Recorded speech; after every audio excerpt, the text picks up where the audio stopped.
Ja, vandaag is de grote dag. Ik weet, ik ben misschien nog een beetje roestig, maar we gaan gewoon kijken hoe het gaat. Maar in ieder geval, ik heb gewoon heel veel zin in. En we hebben lekkere kip bij ons, dus dat is altijd goed. Dus, en ook een beetje pittig, dus dat maakt het nog beter. Dus ik hoop dat het wel goed gaat. Dus fijn dat je gezien had, here we go.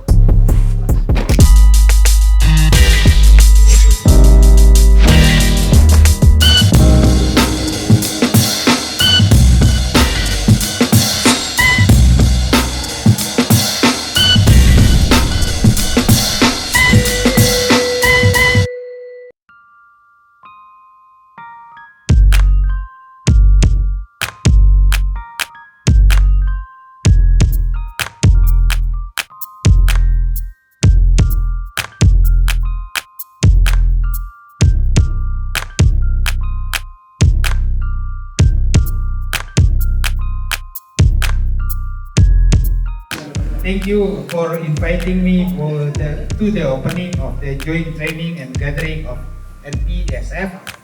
It's a pleasure for me to be able to finally meet and join you with this event.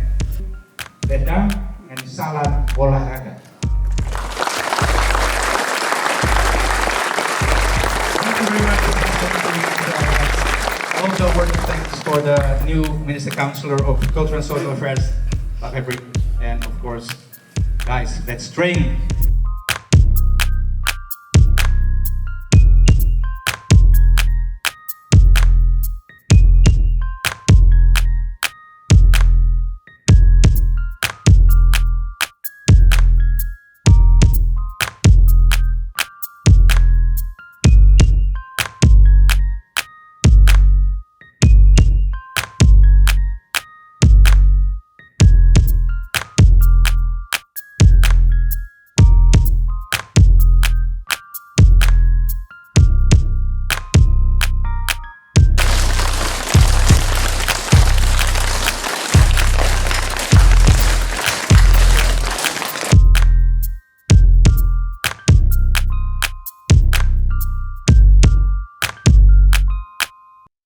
Ja, dat is wel heel erg vet en heel erg leuk. En ik zie daar op al die plaatjes met al die clubs zie ik ook ons Pamelbedaaien logo staan. Nou, ik ben Diana Kasgali.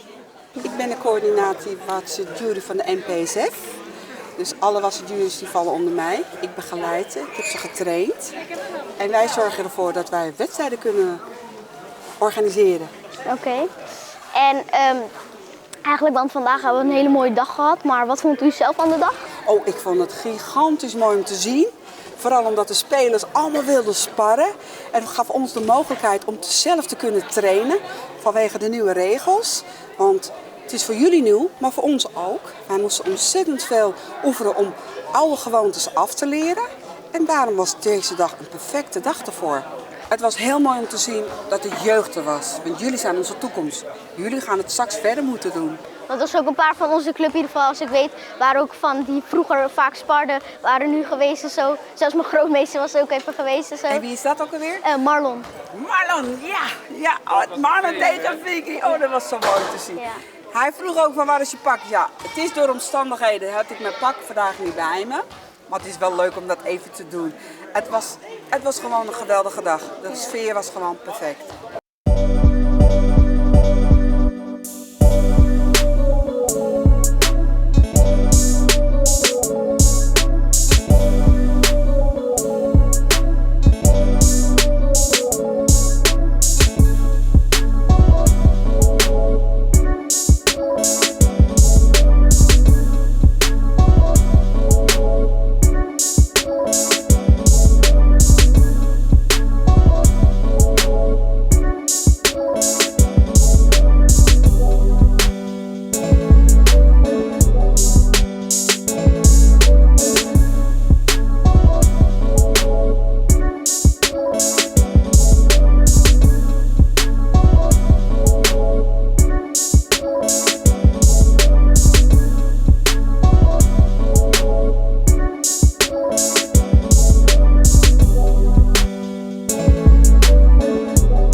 zijn allemaal weg. Ja? Er staan overal wat hapjes. Daar, in de kantine. Die kant gaat je staanbeen, dus vechten, vangen. En aan die kant gaan we Tungal en Ganda en Koel, of technieken trainen wat je nog wil. Ik ben Olivier Blankaert, ik ben de voorzitter van de Nederlandse Pencak-Silat Federatie. Het was een hele mooie dag natuurlijk en een hele gezellige dag. Maar wat vond u zelf van de dag? Is het een soort van geslaagde dag wel? Hij is zeker geslaagd. Het belangrijkste is dat we na een moeilijke coronaperiode alle mensen weer bij elkaar brengen. Dus zoveel mogelijk clubs bij elkaar en samen leuke dingen doen. Samen trainen, samen sparren en dat soort dingetjes. Dus voor mij is hij geslaagd. Het is altijd zo dat als je heel veel mensen bij elkaar zit, bijna 200 mensen bij elkaar, dat er altijd is dat je een kleine blessure hebt of iemand die niet zo goed met iemand anders kan opschieten. En dat is zo meegevallen, want ik had verwacht dat het erger zou zijn. Maar het is eigenlijk heel goed gegaan. Ik heb meestal wel een beetje spanning zo bij zo'n, als je dan gaat sparren zo, maar u spart niet. Maar vindt u wel dat u dan ook wel een beetje de dag soms spannend vindt? Dat vind ik een hele mooie vraag van je. Natuurlijk ben ik gespannen. We hebben vandaag een aantal dingen gedaan. Jullie hebben gespart. Maar vandaag was ook de Indonesische ambassadeur te gast. En de Indonesische ambassadeur is natuurlijk iemand waarvan wij hopen dat we in de samenwerking met de Indonesische ambassade, die vertegenwoordigt dat land Indonesië, dat we een hele goede samenwerking kunnen doen. En de Indonesische ambassadeur is nieuw. Er was ook de culturele attaché, dus de man die over culturele en traditionele zaken gaat. En sociale zaken moet ik eigenlijk zeggen. Die was ook aanwezig. En die hebben het ook allemaal heel erg leuk ervaren en waren zo verrast dat er zoveel verschillende scholen in Nederland waren. Want zij komen allemaal net uit Indonesië en weten niet dat hun sport, hun kunst, zo groot is in Nederland. Het kenniscentrum behoudt cultureel erfgoed. Die was hier vanmiddag. En daar hebben we een overeenkomst mee getekend dat ook wij als NPSF zorgen voor het culturele erfgoed van Pencak-Silat in Nederland. En dat gaan we samen doen. Dus het was ook een hele mooie, een heel mooi moment om dat samen hier te bekrachtigen. Ah, dat is heel mooi. Er zijn heel veel nieuwe regels zo. Is het een beetje goed gelopen, zo, dat soort dingen? Ja, ook een goede vraag. We hadden natuurlijk vanochtend op 3 plekken wat. Hier waren jullie aan het trainen. Achter mij waren alle coaches en schoolhouders die waren les aan het krijgen in de nieuwe regels. En daarachter waren de scheidsrechters aan het trainen in een ander kamertje. Die hebben allemaal vandaag geprobeerd zo goed mogelijk die nieuwe regels onder de knie te krijgen. En wat is natuurlijk heel belangrijk, als je vroeger niet mocht pakken, dat mag nu wel. En vroeger had je een puntentelling van 1 plus 1 of 1 plus 2. Dat is ook allemaal losgelaten. Het is nu gewoon 1 of 2. Dus een stoot of een slag is 1. Een trap is 2 en vroeger kon je ook nog een wering maken, dat was het 1 plus 1. En dat bestaat niet meer. Dus er zijn heel veel kleine dingetjes veranderd. En we hebben ermee geoefend, kleine foutjes, scheidsrechters leren, de spelers leren. En langzaam komen we op naar de eerste wedstrijden. En hopelijk gaat het heel goed. Ja. En wilt u misschien nog wat zeggen in de camera, een boodschap? Of, Natuurlijk heb ik altijd een boodschap. Blijf trainen, blijf bewegen, doe Pencak-Silat.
Ik ben Michael en ik ben een sportschoolhouder hier van deze vereniging in Amersfoort, van de Pencaksilat vereniging in Amersfoort.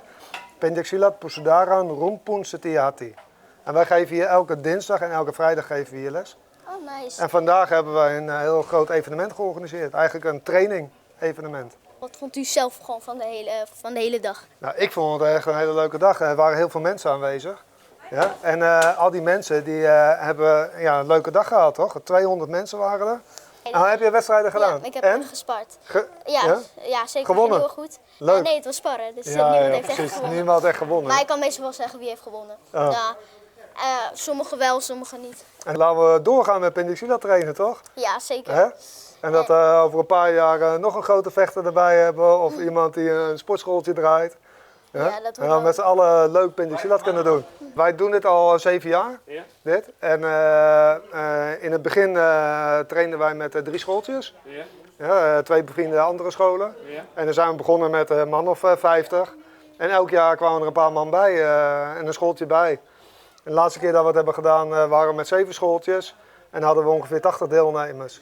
En dit jaar hebben we 22 deelnemende scholen en 200 deelnemers. Zo, dat is wel heel Ja, mooi. 200 deelnemers en allemaal lekker trainen met elkaar. Dit hele mooie ding. Dit hebben wij met een aantal scholen hebben wij een nieuwe website gemaakt voor het promoten van de Pencaksilat. Ja, en er zijn een aantal mensen heel erg druk mee geweest en die hebben dit moois gemaakt. Ja, en zo promoten we het allemaal. Het idee was om met een man of 100 te gaan trainen. En omdat er zo lang niks is gedaan, was het enthousiasme van iedereen heel erg groot. En hebben we dus veel meer aanmeldingen gekregen. Dus dat was een grote verrassing. En alles wat er omheen kwam. Jullie die hier aanwezig zijn, had ik niet gepland. Ja, en de ambassadeur van Indonesië die hier is geweest, had ik niet gepland. Een boodschap. Kom allemaal Pencaksilat trainen, zou ik zeggen. Met z'n allen. Ja, Hè? ja, zeker. Heel Dus goed. even misschien nog even mooi staan. Mooi staan. Ik heb mijn bril vast, maar dan moet ik die even opzetten. Ja, ik ben al een beetje oude man. Oh. Hey. Huh?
Stay